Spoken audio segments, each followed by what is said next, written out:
There are many teachings from many cultures about where we come from, where we are going, and our purpose in life. Lakota people believe there are stages in life and that every person on earth has a purpose for being here on earth.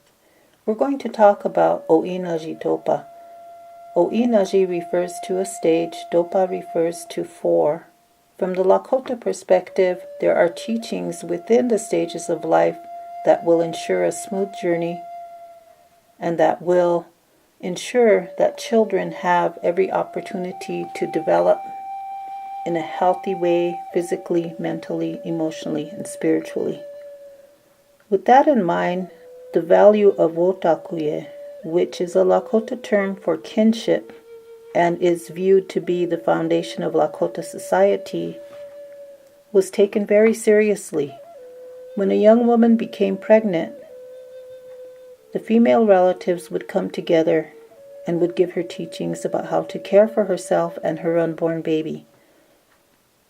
She was given teachings about not being exposed to anything negative, and the family and extended family took their responsibility very serious in terms of looking out for her and her unborn baby. Part of the preparation for the delivery, the arrival of the baby on earth, was choosing an elder woman to welcome the baby. When the baby was delivered, then the first person to touch the baby would be the grandmother, the elder woman, who was chosen for her characteristics to be passed on to the child. It is believed that the first person to touch the baby should be somebody that loves and cherishes the baby. She would then pray for the baby and welcome the baby. Tchakoja, Daya Yahi. In the Lakota language, she is saying, "Grandchild, it is good you are here, welcome." She would then pray for the baby and predict a path for the child. She would say, "Grandchild, you're going to be strong, you're going to be generous, you're going to be a leader, you're going to have a good life."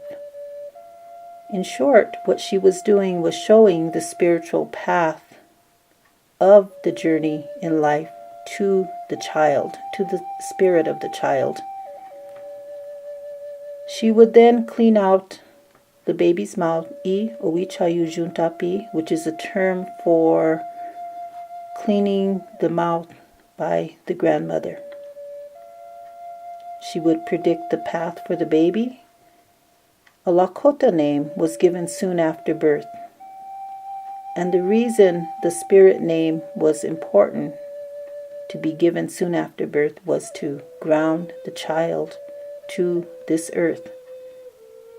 The child can return to the spirit world at this stage of life, and there were certain measures that had to be taken in order to prevent the untimely passing of the child back to the spirit world.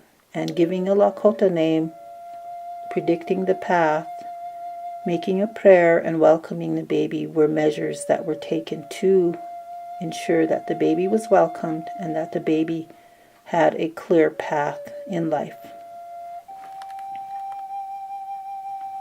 In this first stage of life, from 0 to 12 years old,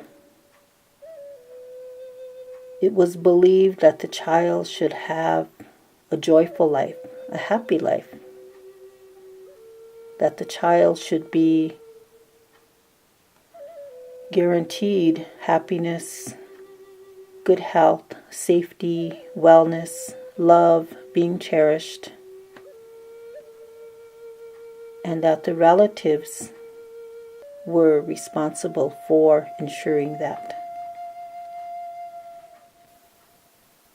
In this second stage of life, the rite of passage is very critical for young people to know how to navigate this second stage of life from about age 12 to around age 21.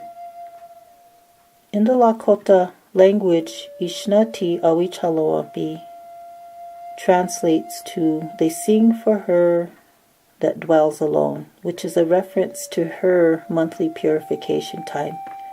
When a young girl first went through her monthly purification, then the female relatives again would come together and would give her teachings about being a young woman and about how to navigate the often difficult stage of adolescence. When a young man reaches a certain age, when his voice changes, then he goes through the Vichasha Ihonipi ceremony, which marks his transition into manhood. So he's given 4 nights of instruction in the sacred sweat lodge. Then on the 5th day, he goes on a hunt. He either kills a deer or a buffalo. This is shared with an elderly couple or a widow or someone who cannot have anybody. They cannot go on a hunt.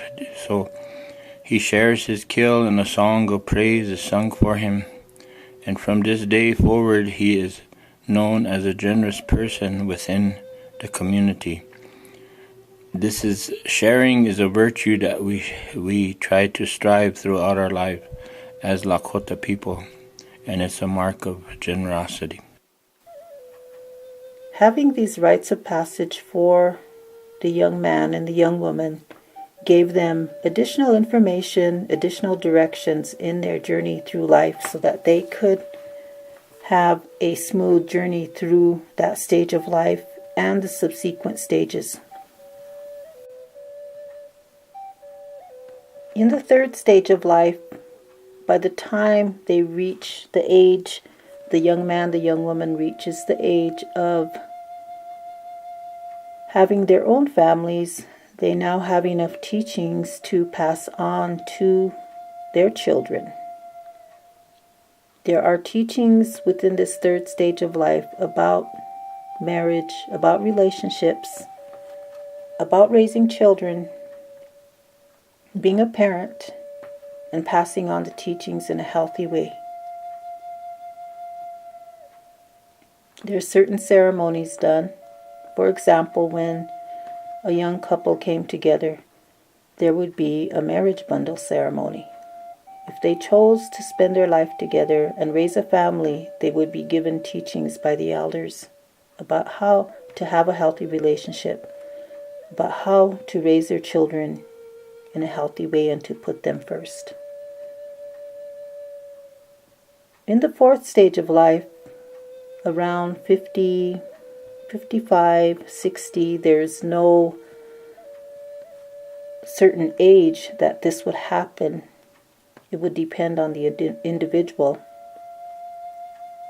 The person would transition into being an elder.